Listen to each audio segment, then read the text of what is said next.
নির্বাচনের আগে ঘুষ দিয়ে দেওয়া, এতদিন দেয়নি কেন? সরকারের কাছে টাকা তো ছিল, টাকা যদি না থাকে এখন বেরোলো কী করে?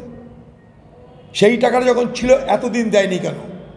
নির্বাচনের আগে কেন দেওয়া হচ্ছে? এটা গেল এক। 2 নম্বর, এই টাকাটা আসছে কোত্থেকে? বাজেটের কোন খাত থেকে টাকাটা আসছে? এই টাকাটা দেওয়ার জন্য বিধবা ভাতা কাটা যেতে পারে, লক্ষ্মীর ভাণ্ডার কাটা পড়তে পারে, রাস্তার কাজের উন্নয়ন কাটা পড়তে পারে, বাঁধের কাজ না হতে পারে, স্বাস্থ্যক্ষেত্রের টাকা কাটছাট হতে পারে।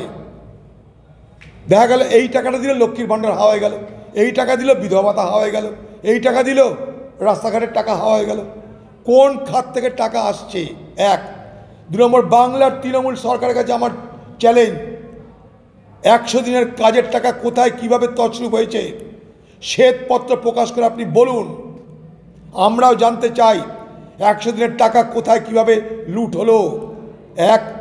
100 দিনের টাকা পাওয়ার অধিকার মানুষের, এটা আইনি অধিকার।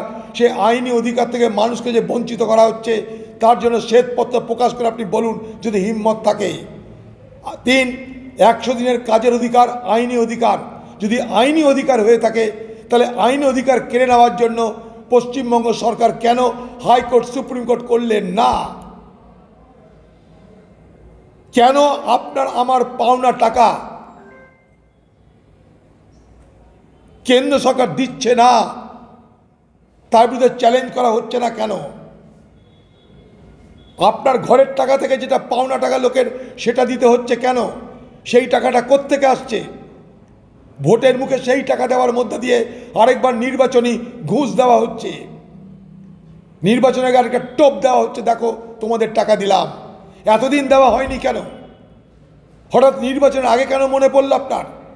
এতদিন লম্পঝম্প করলেন, অনশন অবস্থান করলেন, তখন দেননি কেন? নির্বাচন আগে আপনাকে দিতে হচ্ছে কেন? সন্দেশখালী হয়ে যাওয়ার পর দিতে হচ্ছে কেন? গরিব মানুষের টাকা, এটা তার অধিকার, কোনো দান নয়।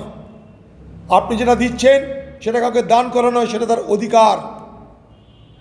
আপনি একদিকে দিল্লি যাচ্ছেন টাকা চাইতে, কেন টাকা দিচ্ছেন তার জবাব দিচ্ছেন না আপনি। শ্বেতপত্র প্রকাশ করা হোক 100 দিনের কাজের উপরে, আমরা জানতে চাই এ টাকা বাংলা জুড়ে লুট হয়েছে কি হয়নি আমরা বুঝতে চাই, জানতে চাই। বাংলা মানুষ জানার অধিকার আছে। এতদিন টাকা দিলেন না, 2 বছর ধরে। ভোটের আগে সব মনে পড়লো, তাদের জন্য দরদ উতলে পড়লো। এবার রামের টাকা কেটে শ্যামকে, শ্যামের টাকা কেটে যদুকে, রহিমের টাকা কেটে শাহজাহানকে দেওয়া হবে। এই প্রক্রিয়া চলার মধ্যে দিয়ে লাভ কি আমার? ইধার কামাল উধার হবে, ইধার কামাল উধার হবে, উধার কামাল ইধার হবে।